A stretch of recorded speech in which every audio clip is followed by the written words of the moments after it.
Assalamualaikum warahmatullahi wabarakatuh. Ketemu lagi dengan saya Ustadz Black. Kali ini kita akan bicara tentang kisah daripada seorang ulama besar yang bernama Barsiso, di mana Barsiso ini adalah merupakan ulama besar, tetapi ketika dalam keadaan sakaratul maut, maka beliau dalam keadaan su'ul khatimah. Na'udzubillah, na'udzubillah min dzalik.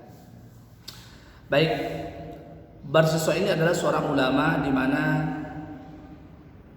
tersohor, jangankan Barsiso tapi murid-muridnya saja bisa terbang saking luar biasanya yang bernama Barsiso ini. Lalu dengan kemakrifatannya Barsiso, kemudian setan mulai mencari cara agar Barsiso ini dia menjauh dari Allah Subhanahu wa taala. Karena kita ingat bahwa likulli insan syaitan, setiap diri manusia ada syaitannya. Setiap manusia itu mempunyai syaitan, dan setiap setan yang ada dalam diri manusia itu tergantung bagaimana keimanan kita kepada Allah Subhanahu wa taala. Semakin besar keimanannya, setan pun akan semakin kelasnya yang agak besar juga untuk menghadapi kita. Baik, kisah daripada Barsiso ini, suatu hari iblis laknatullah dia menyerupai seorang kakek-kakek datang kepada Barsiso. Ketika datang kepada Barsiso, kemudian setan ini meminta dia bisa menginap di rumah Barsiso dengan alasan karena dia seorang musafir. Dan kemudian Barsiso pun mempersilahkan untuk diam di rumahnya. Tetapi kakek ini memberikan wasiat terhadap Barsiso. Kata setan yang menyerupai kakek-kakek ini, dia mengatakan, ketika nanti aku masuk ke dalam kamarku, maka yang pertama tidak boleh ada yang memberi makan kepadaku. Itu kata si kakek-kakek itu. Kemudian Barsiso mengatakan, baik, boleh. Karena ketika aku masuk ke dalam kamarku, aku akan beribadah kepada Allah Subhanahu wa taala. Jadi jangan ganggu dengan makanan ataupun dengan yang lainnya. Akhirnya masuklah si kakek-kakek ini ke kamarnya, dan luar biasa, selama dia di kamar,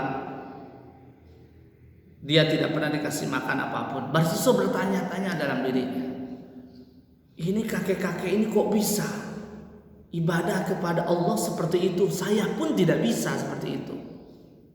Akhirnya kakek-kakek ini keluar dan ditanya oleh Barsiso, wahai kakek, kenapa kau bisa melakukan ibadah sedemikian hebatnya? Sudah tidak bisa tidak makan dan lain sebagainya. Padahal itu iblis yang menyerupai kakek-kakek. Kata iblis ini yang menyerupai kakek-kakek tadi mengatakan bahwa, wahai Barsiso, kau tidak akan pernah bisa melakukan ibadah kepadaku karena kau tidak pernah melakukan dosa besar. Maksudnya bagaimana? Kata Barsiso, hanya orang-orang yang melakukan dosa besarlah bisa melakukan tobat dengan sebenar-benarnya kepada Allah. Ini jeratan-jeratan setan ini luar biasa, makanya hati-hati. Kata si kakek-kakek itu, tidak mungkin kau bisa melakukan karena kau tidak pernah melakukan dosa besar. Kalau kau ingin beribadah kepadaku, maka kau harus melakukan 3 dosa besar atau salah satunya. Apa kata Barsiso? Pertama, minumlah arak. Yang kedua, berzinahlah. Yang ketiga, membunuh. Pilih di antara 3 ini, mana yang akan kau pilih? Barsiso sejenak dia terdiam. Kalau aku membunuh, maka aku akan ketahuan membunuh orang. Jika aku berzina, itu pun juga sama. Yang enteng-enteng saja. Baik kakek, kalau begitu saya milih yang pertama, saya akan minum arak saja. Tidak usah banyak, sedikit saja, kata kakek-kakek. Baik kalau begitu. Akhirnya Barsiso ini berangkatlah mencari warung di mana warung itu terdapat khamar. Setelah itu ketika Barsiso ini meminta khamar, kebetulan di sana yang menjualnya adalah seorang perempuan dan dia punya anak satu. Dia sudah ditinggalkan oleh suaminya, jadi janda dan hanya punya anak satu. Kemudian dia minumlah arak.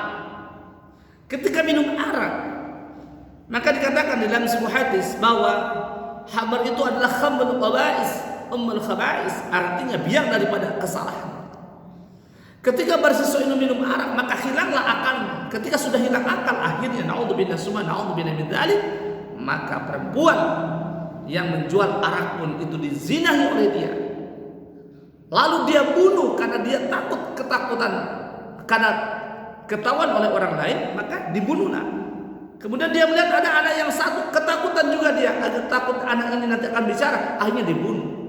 Bayangkan oleh kita, dengan minum khamr, maka 3 atau 2 kejahatan yang besar. Yang pertama membunuh, yang kedua berzina. Itu dilakukan oleh siapa? Oleh Barsiso. Akhirnya Barsiso ini mengubur mayat daripada 2 orang ini di belakang kamarnya. Iblis laknatullah yang menyerupai daripada kakek-kakek tersebut, dia melaporkan kepada raja bahwa Barsiso telah membunuh. Dia tuduhkan bahwa Barsiso telah membunuh dan mayatnya ada di belakang warung khamar tersebut. Akhirnya dilihat oleh raja dan ketahuanlah Barsiso telah membunuh kedua orang tersebut. Akhirnya Barsiso pun dihukum. Ketika Barsiso ini dihukum, dia ditengadahkan ke matahari tanpa dikasih makan apapun. Apa yang terjadi? Datanglah kakek-kakek yang tadi, yang menyerupai iblis. Kata kakek-kakek itu, lalu siapa sekarang yang akan menolongmu wahai Barsiso? Kata Barsiso ini, wahai kakek, tolonglah saya. Gampang, mudah. Ketika aku akan menolongmu, maka hanya akulah yang bisa menolongmu saat ini. Tapi ada satu catatan, ketika kau ingin ditolong olehku, maka bersujudlah kepadaku. Kata Barsiso, bagaimana aku bisa bersujud?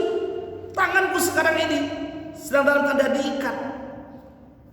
Kata kakek-kakek itu mengatakan bahwa cukup kau dengan menganggukkan kepalamu menunjukkan kau bersujud kepadaku, maka aku akan tolong. Sambil si kakek ini membawa sebuah bokor begitu, di mana dalamnya adalah air. Ketika dalam keadaan sakaratul maut, itu luar biasa dengan kaum muslimin. Hausnya kita ini, dalam sebuah hadis dikatakan kalau seandainya seluruh lautan di muka bumi ini diberikan bagi orang yang sakaratul maut, maka takkan hilang dahaganya. Allahu akbar. Sambil dia bawa bokor, baik, aku akan berikan minum ini dan aku akan menolongmu, tapi dengan satu catatan, kau harus bersujud kepadaku. Maka ketika Barsiso itu dia menganggukkan kepalanya, Allah mencabut nyawanya. Na'udzubillah summa na'udzubillah min dzalik. Mudah-mudahan ini kisah inspiratif buat kita. Jadi jangan pernah merasa diri ini sudah merasa aman, sudah merasa diri ini baik. Jangan, tetaplah berserah diri kepada Allah dan mintalah kepada Allah agar kita mati dalam keadaan husnul khatimah. Sekian, syukur Allah. Assalamualaikum warahmatullahi wabarakatuh.